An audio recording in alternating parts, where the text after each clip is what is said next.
चलिए मंगलाचरण करते हैं। णमि ऊण जिणवरिंदे णरसुर भवनिंद वंदिये सिद्धे वोच्छामि भाव पाहुड़ मवसे से संजदे सिरसा। बोलिए श्री 1008 शांतिनाथ भगवान की जय। आचार्य श्री कुंद कुंद स्वामी की जय। आचार्य गुरुवर विद्यासागर समय सागर जी महाराज की जय। मुनि पुंगव श्री 108 सुधा सागर जी महाराज की जय। हम सभी बड़े ही सौभाग्यशाली हैं जो हमें आचार्य कुंद कुंद स्वामी के महान ग्रंथ अट्ठपाहुड़ के अध्ययन का अवसर मिल रहा है। यह ग्रंथ निश्चित रूप से बहुत कल्याणकारी है। 5वां भाव पाहुड़ चल रहा है। भावों की क्या महिमा है, क्या महत्व है मोक्ष मार्ग की दृष्टि से, यह सब हमें जानने और समझने को मिल रहा है। आज हम 2 गाथाओं का अध्ययन करेंगे, क्रमशः गाथा क्रमांक 80 और 81। दोनों गाथाएं सरल हैं लेकिन महत्वपूर्ण हैं। चलिए प्रारंभ करते हैं। गाथा क्रमांक 80। उच्चारण। जह जह रैणाणं रैणाणं पवरं पवरं वज्जम अधज पुरज वज्जम। जह तरुगणाण तरुगणाण गोसीरं गोसीरं। तह धम्माणं अधमपुरम धम्माणं पवरं पवरं जिणधम्मं जिणधम्मं।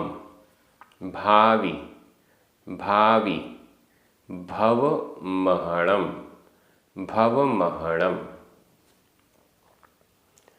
जहरैणाणं पवरं जहरैणाणं पवरं वज्जं जह तरुगणाण गोसीरं वज्जं जह तरुगणाण गोसीरं। तह धम्माणं पवरं तह धम्माणं पवरं जिणधम्मं भावि भवमहणं जिणधम्मं भावि भवमहणम्। बड़ी अच्छी गाथा है, सरल है। जह जैसे, नीचे लिखा हुआ है तह वैसे, जिस प्रकार, तह उस प्रकार उसी प्रकार। जह जैसे, रैणाणं रैणाणं रत्नों में, रयण रत्न, रैणाणं रत्नों में।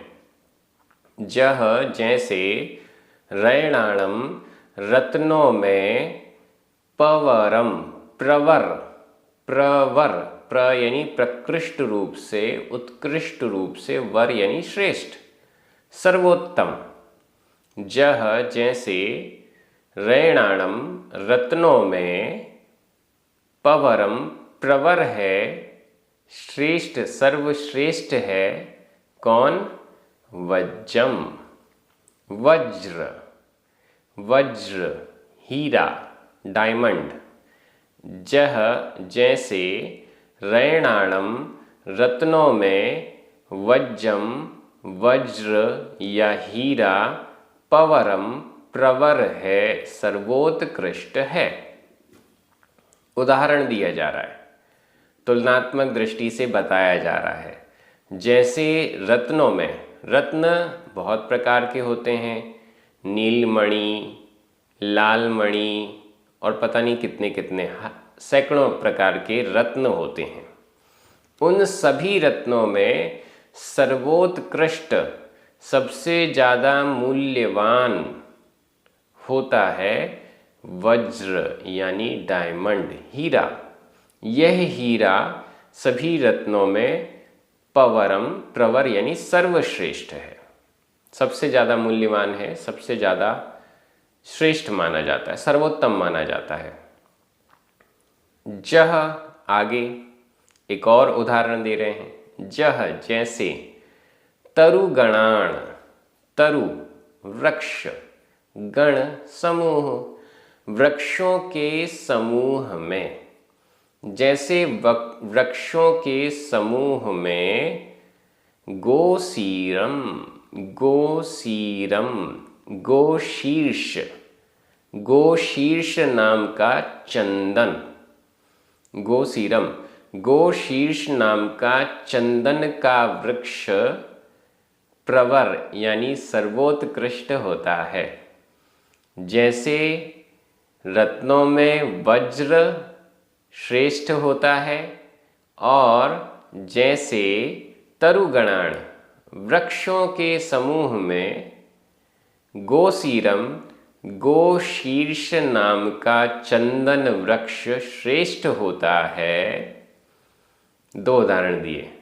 तह वैसे ही, जैसे ये दोनों श्रेष्ठ होते हैं, वैसे ही धम्माणम, धर्मों में, धम्माणम धर्मों में, पवरम प्रवर सर्वोत्कृष्ट।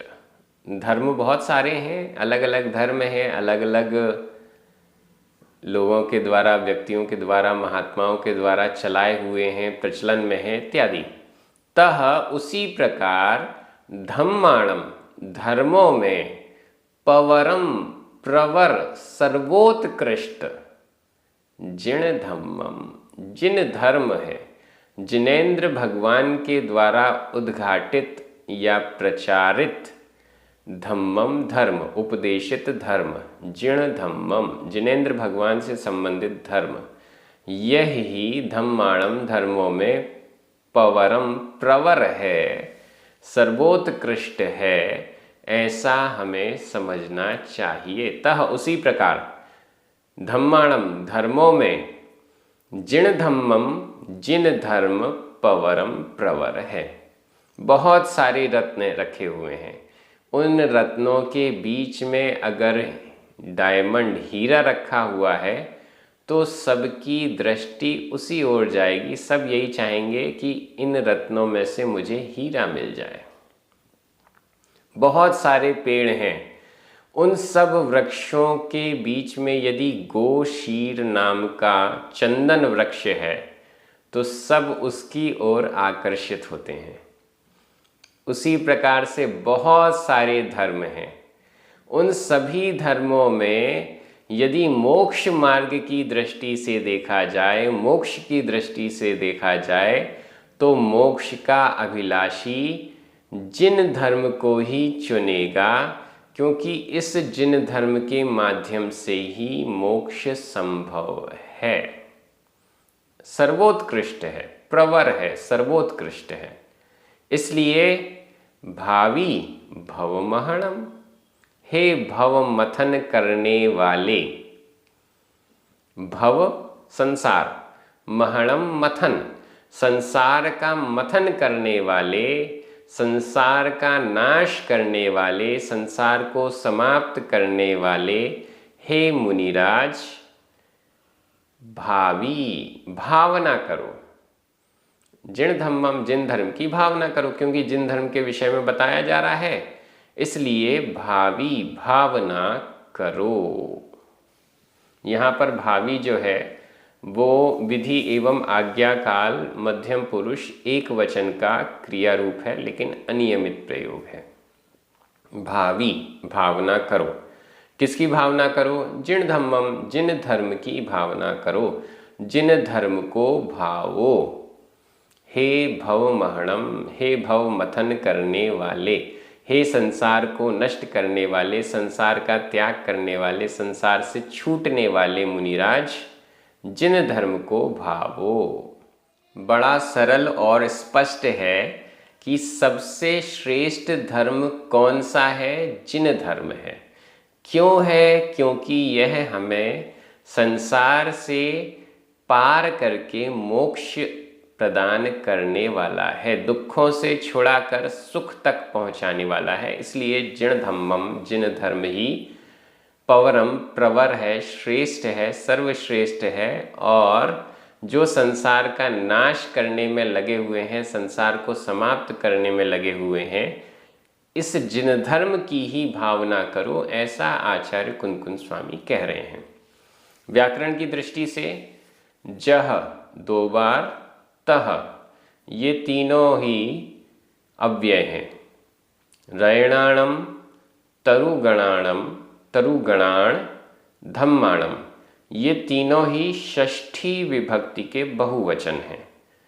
जब हम किन्हीं एक समूह में से किसी एक को श्रेष्ठ कहना चाहते हैं तो उस समूह में षष्ठी विभक्ति का बहुवचन भी लग सकता है और सप्तमी विभक्ति का बहुवचन भी लग सकता है। दोनों विभक्तियां प्रयोग में हो सकती हैं। यहाँ पर षष्ठी विभक्ति का बहुवचन है। पवरम 2 बार आया, वज्जम, गोसीरम, जिणधम्मम, ये सभी प्रथमा विभक्ति के एक वचन हैं।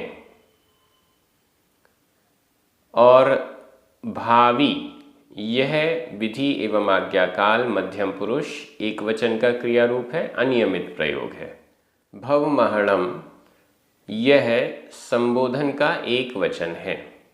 अगर हम चाहें तो भवमहणम को जिणधम्मम का भी विशेषण बना सकते हैं, तब यह प्रथमा विभक्ति का एक वचन हो जाएगा।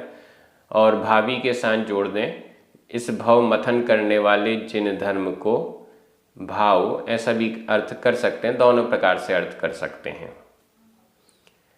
मैं एक बार हिंदी अर्थ कर रहा हूं, आपकी नज़र प्राकृत शब्दों पर जानी चाहिए।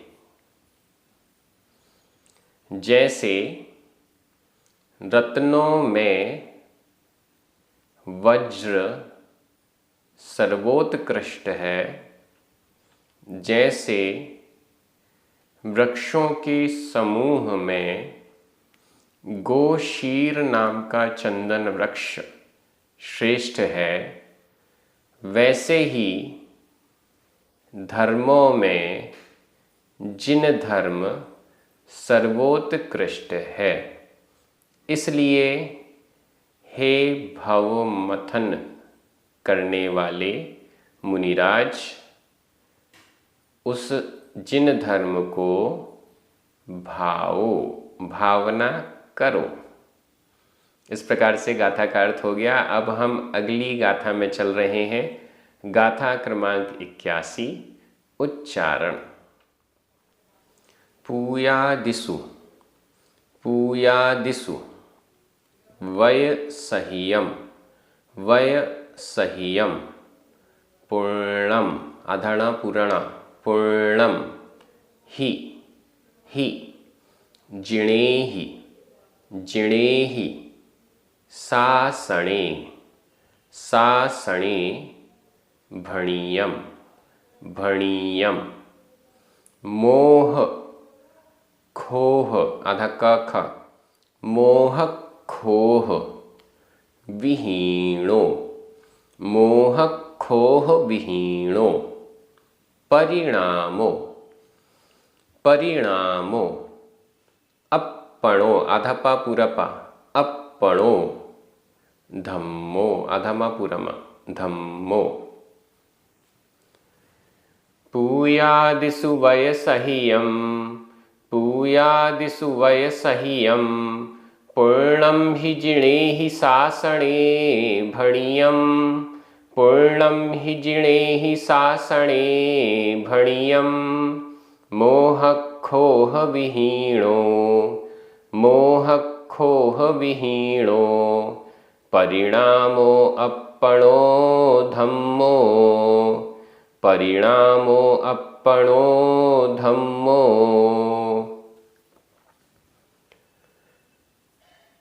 धर्म क्या है? धर्म जिन धर्म सर्वोत्कृष्ट है। तो धर्म क्या है? इस गाथा में लास्ट में लिखा हुआ है धम्मो, धर्म, यह धर्म है। अब धर्म को परिभाषित किया जा रहा है। परिभाषित तो नहीं कहेंगे, लेकिन धर्म के बारे में कुछ कहा जा रहा है। बहुत अच्छा, बहुत अच्छी दृष्टि से कहा जा रहा है। पूयादिषु वय संयम, दो प्रकार का धर्म कहा जा रहा है। ऊपर वाली लाइन का धर्म अलग दृष्टि से है और नीचे वाली लाइन वाला धर्म अलग दृष्टि से है, ध्यान दीजिएगा। पूयादिषु, पूयादिषु संधि विच्छेद, पूया आदिषु, पूया या में बड़ा आ, आदिषु बड़ा आ, दो बड़े आ मिलकर बड़ा आ हुआ।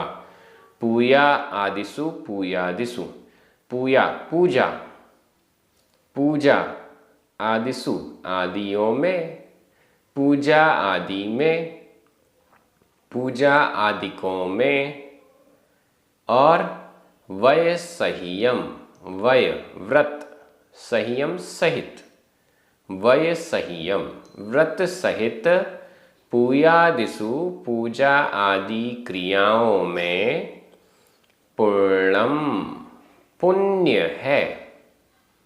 अच्छे से देखिए, वय संयम व्रत सहित, यहाँ वय संयम व्रत सहित का तात्पर्य गृहस्थों के, श्रावकों के व्रतों से है। क्यों? क्योंकि महाव्रत वाले तो पूजा आदि नहीं करते हैं, जो श्रावक हैं, अणुव्रत वाले हैं, वे पूजा आदि करते हैं। इसलिए यहाँ वय संयम जोड़ा गया है, तो श्रावकों की दृष्टि से बात कर रहे हैं। ऊपर वाली लाइन श्रावकों की दृष्टि से है और नीचे वाली लाइन श्रमणों की दृष्टि से है। अब देखिए, वय संयम व्रत से सहित श्रावक अणुव्रत का पालन करता है, गुणव्रत और शिक्षा व्रत, ये 12 व्रतों का पालन करता है, या यूं कहें प्रतिमाओं का पालन करता है। 11 प्रतिमाएं होती हैं।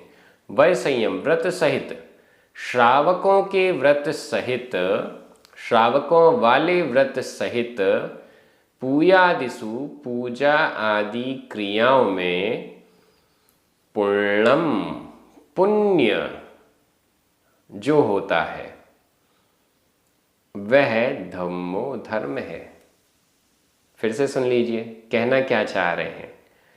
श्रावकों के जो व्रत हैं उससे सहित जो व्यक्ति है, वो व्यक्ति जब पूयादिषु पूजा आदि क्रियाएं, धार्मिक क्रियाएं करता है, उससे जो पूर्णम पुण्य होता है वह धम्मो धर्म है। क्योंकि धर्म की बात चल रही है, वह पुण्य ही धर्म है।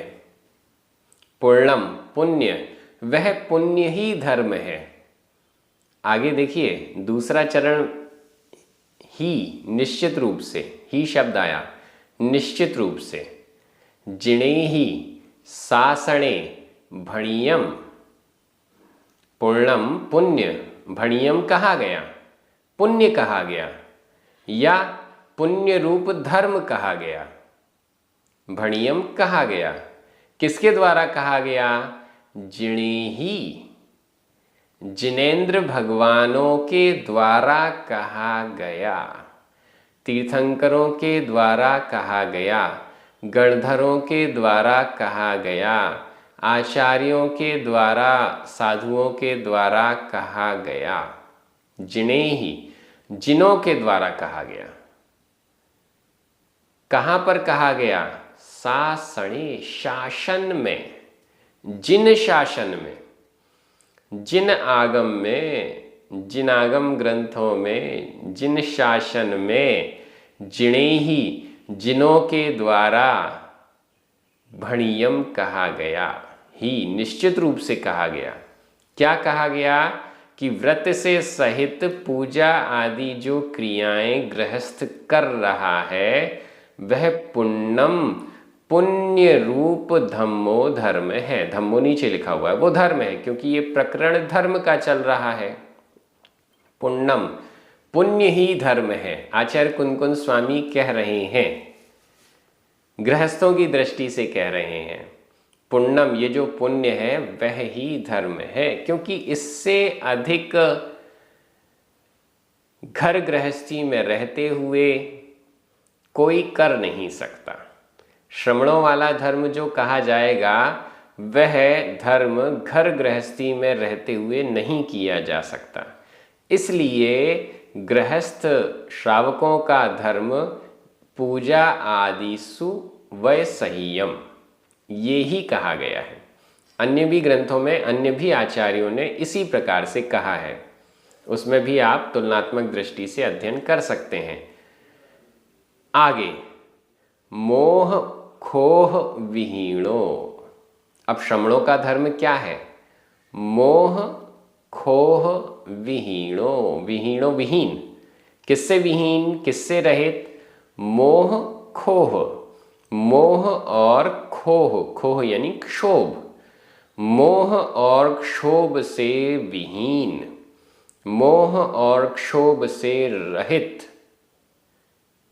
परिणामो परिणाम अपणो आत्मा का। मोह और क्षोभ से रहित अपणो परिणामो, आत्मा का परिणाम, स्वयं का परिणाम, स्वयं के भाव, धम्मो धर्म है। कैसा परिणाम धर्म है? दूसरे का परिणाम धर्म नहीं है मेरे लिए, अपणो परिणामो, मेरा खुद का परिणाम। वो परिणाम कैसा होना चाहिए? मोह और क्षोभ से रहित होना चाहिए।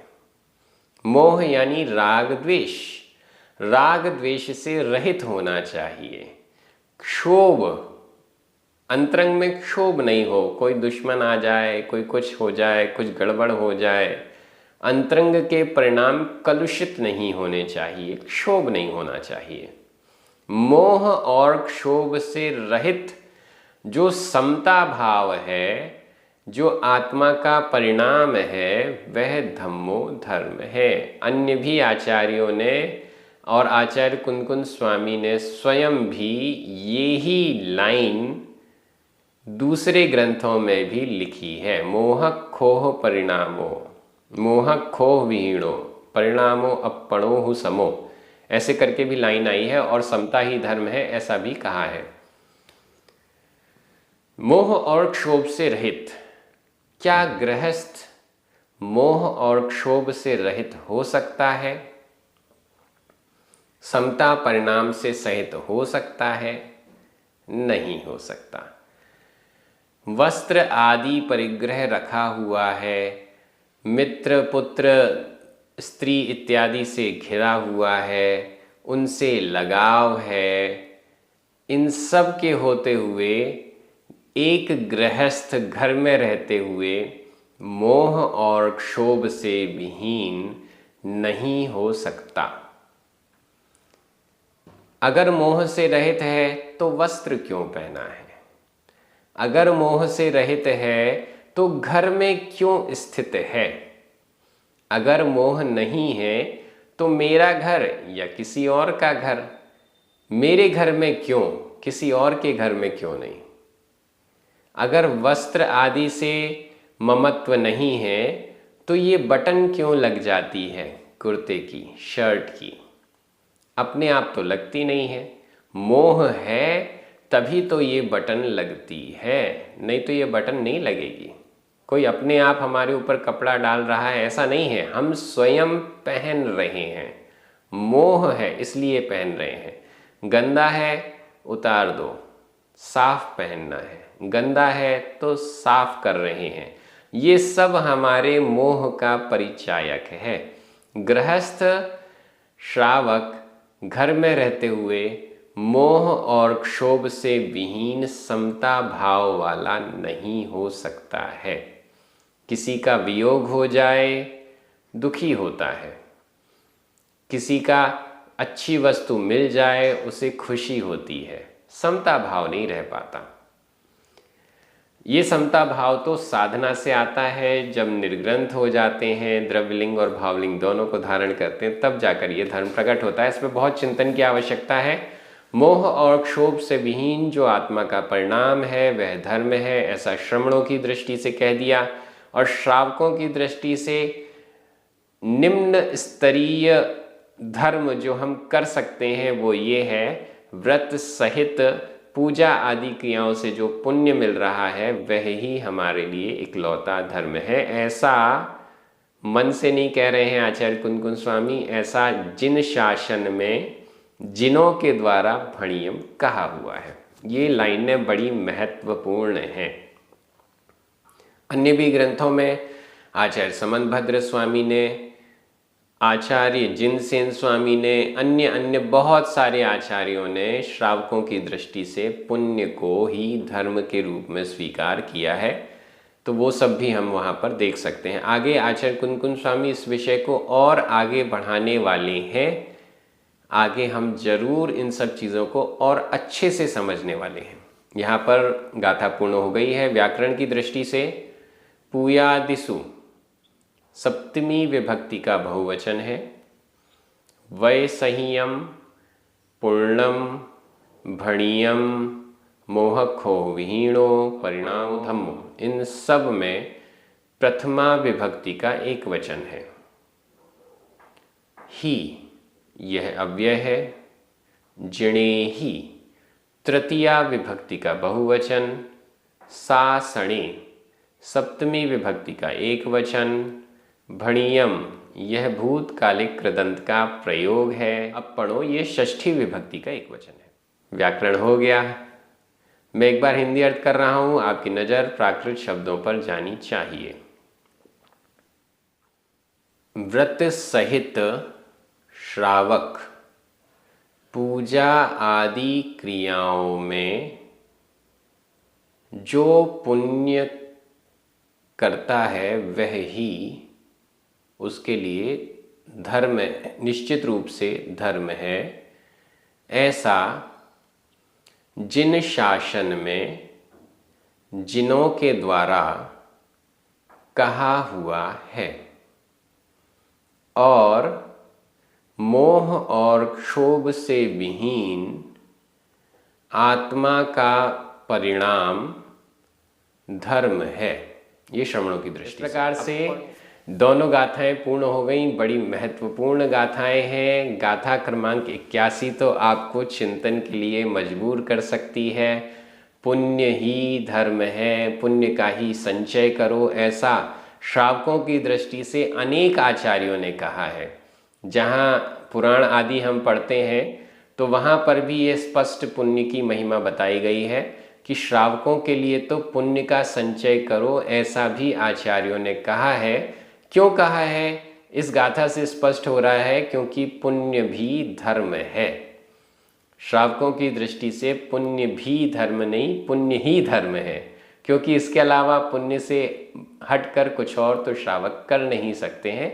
ऐसा आचार्य कुंद कुंद स्वामी का स्पष्ट अवधारणा यहाँ पर दिख रही है और वो इसे उनके द्वारा वो कह रहे हैं कि ये जिनों के द्वारा कहा हुआ है। मैं नहीं कह रहा, ये तो जिनेंद्र भगवानों ने कहा है। इन सब बातों पर हमें बहुत अच्छे से विचार करना है, अपनी धारणा को सही रखना है।